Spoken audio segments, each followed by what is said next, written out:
Baik,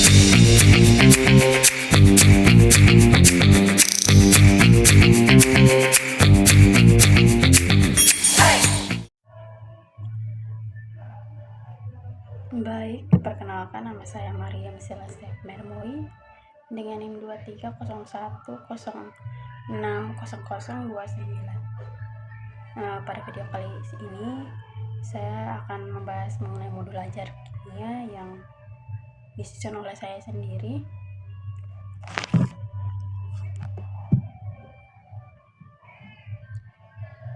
Di sini ada identitas modul di mana terdiri dari judul.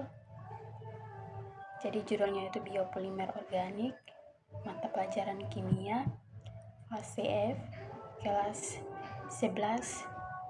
Topiknya itu mengenai biopolimer organik. Yang dibahas itu protein, karbohidrat, dan juga asam nukleat. Alokasi waktu yang dibutuhkan 2 jam mata pelajaran. Jadi satu kali pertemuan itu 45 menit.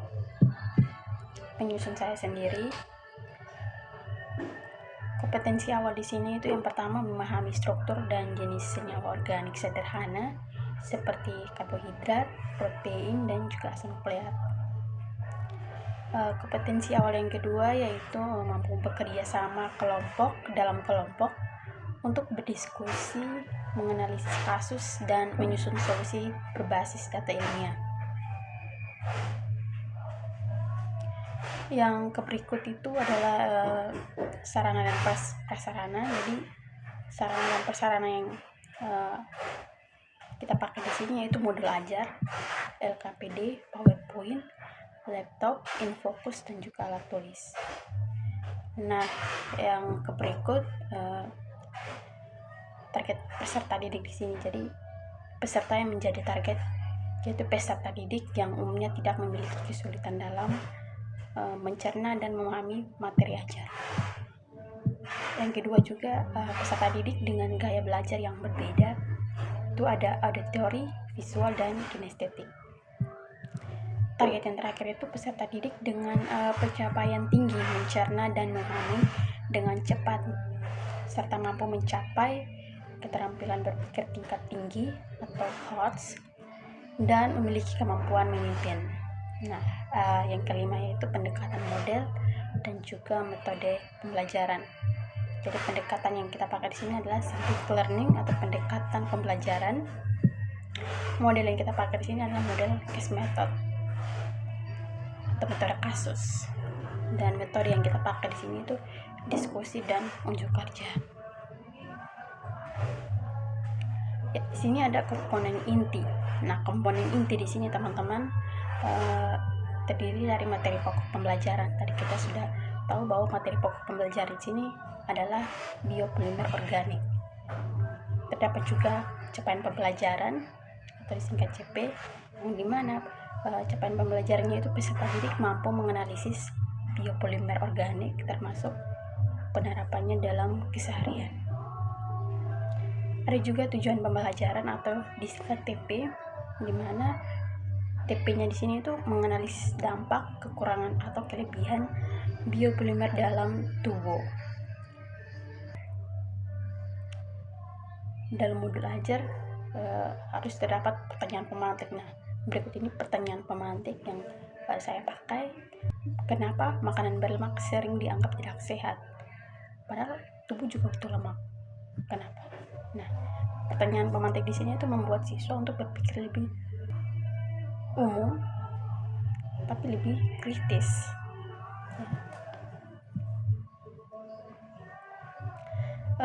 Yang berikut di sini adalah kegiatan pembelajaran. Teman-teman bisa lihat dan bisa baca di sini. Kegiatan pembelajaran itu terdiri dari tahapan, kegiatan, dan juga waktu yang dibutuhkan. Tahapannya itu ada pendahuluan, kegiatan inti, dan juga penutup. Teman-teman bisa baca sendiri.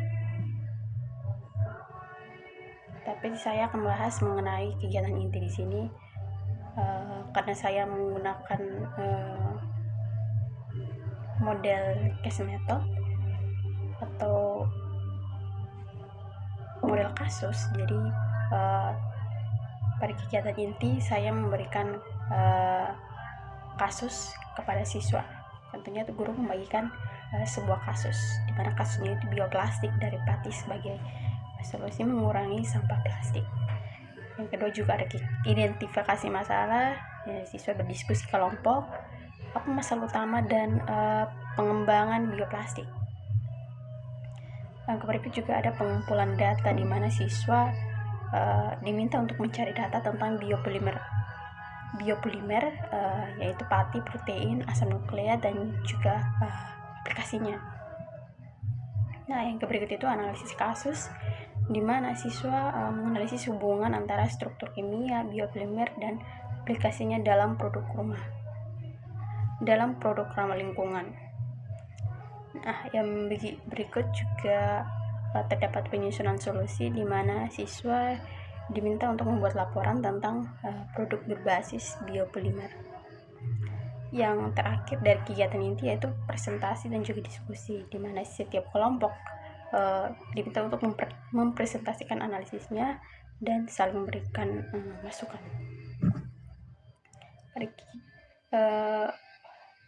Teman-teman bisa lihat waktunya pada masing-masing tahap. Pada kegiatan penutup itu terdapat refleksi singkat, di mana saya hanya memberikan satu soal untuk refleksi ini. Jadi soalnya itu apa tantangan dalam menggunakan biopolimer untuk industri. Ini merupakan jawaban dari refleksi singkat tadi. Teman-teman boleh menambahkan lebih dari satu soal ya teman-teman. Nah, karena saya menggunakan karena dalam modul belajar saya terdapat hal yang harus dilakukan siswa wajib, yaitu presentasi. Jadi saya menggunakan rubrik penilaian presentasi. Jika teman-teman menggunakan eksperimen, teman-teman harus menggunakan rubrik penilaian eksperimen. Pada rubrik penilaian presentasi di sini itu ada kriteria penilaian. Skor 4 itu sangat baik, skor 3 baik, skor 2 cukup baik, skor 1 kurang baik atau tidak baik ya. Jadi kriteria penilaian yang saya ambil di sini yaitu analisis penalaran, keterampilan komunikasi, kerjasama dan kolaborasi tim, serta pemecahan masalah dan pengambilan keputusan. Nah, teman-teman bisa baca pada skor 4, 3, 2, dan juga 1 pada masing-masing kriteria penilaian, di mana pada analisis penalaran itu pada skor 4 kemampuan menganalisis sangat logis, mendalam, dan sistematis. Jadi pada skor 4 ini tidak ada yang kurang, jadi semuanya itu pas. Kalau pada skor yang ketiga baik, kemampuan menganalisis logis dan cukup baik, namun kurang mendalam. Nah, di sini kurang mendalam, dapat dibilang baik saja. Pada skor yang kedua itu cukup baik, di mana analisis kurang logis dan kurang tepat. Jadi cukup baik saja. Kalau pada skor yang pertama, skor 1 yaitu kurang baik, itu tidak menunjukkan analisis atau penalaran yang logis. Nah, pada keterampilan komunikasi penilaian, pada kriteria penilaian keterampilan komunikasi itu skor 4-nya itu informasi disampaikan dengan jelas dan runtut serta mudah dipahami oleh audiens. Nah, pada skor yang ketiga, sebagian besar informasi disampaikan dengan jelas. Dan cukup runtut. Runtut di sini teman-teman diartikan sebagai tersusun atau teratur. Pada skor yang kedua, beberapa informasi tidak jelas atau membingungkan.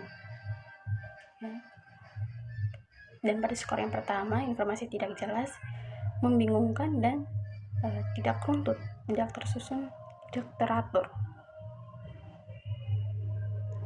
bisa dinilai kurang baik, teman-teman. Pada penilaian ketiga yaitu kerjasama dan kolaborasi tim, di mana skor 4-nya itu semua anggota aktif, kerjasama sangat baik, dan saling mendukung. Sebagian besar anggota aktif kerja. Kalau yang pada skor ketiga itu sebagian besar anggota aktif, kerjasama cukup baik. Nah, kalau pada skor yang kedua, pada penilaian ketiga hanya beberapa anggota yang aktif dan kerjasama kurang. Kalau pada skor yang pertama, tidak ada kerjasama tim, tidak ada sama sekali, kurang, bahkan tidak baik sama sekali. Pada kriteria penilaian terakhir itu pemecahan masalah dan juga pengambilan keputusan, di mana skor 4 yang dinilai itu masalah dijelaskan dengan jelas, solusi bagus, dan keputusan tepat. Skor yang ketiga itu masalah cukup jelas, solusi sesuai, dan keputusan cukup tepat. Pada skor yang kedua, masalah kurang jelas, keputusan masih bimbang. Sedangkan pada skor yang pertama itu masalah tidak jelas, tidak ada solusi, dan keputusan tidak sesuai. Nah, jadi teman-teman, pada rubrik penilaian ini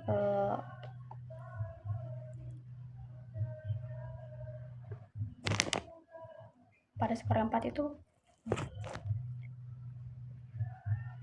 skor paling baik ya. Jadi teman-teman boleh melihat bagaimana siswa-siswi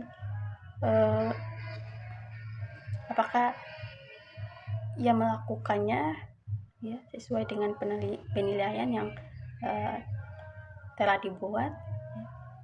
Jadi boleh sesuaikan dengan skor masing-masing.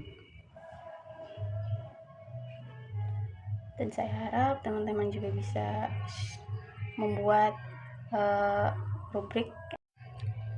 Baik, mungkin hanya ini penyampaian modul ajar saya. Atas perhatian teman-teman semua, saya mengucapkan terima kasih banyak.